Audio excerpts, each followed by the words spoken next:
this, I'm not specifically limiting it to this attack, but the Indian political environment is such that the word terrorist is used as a wolf whistle to either whip up sentiment against Muslim minorities within the Indian mainland, to demonize.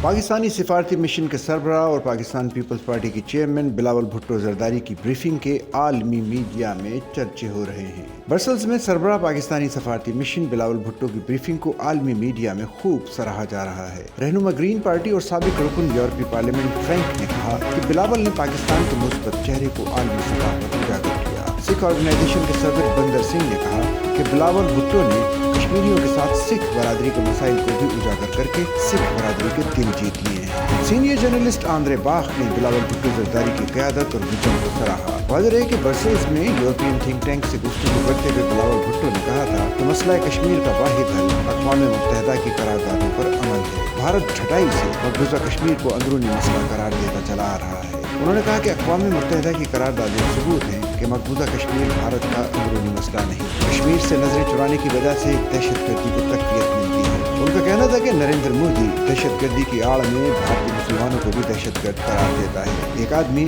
اپنے ملک کے لوگوں کو دہشت گرد کہتا ہے، کیا یہ عقل کی بات ہے؟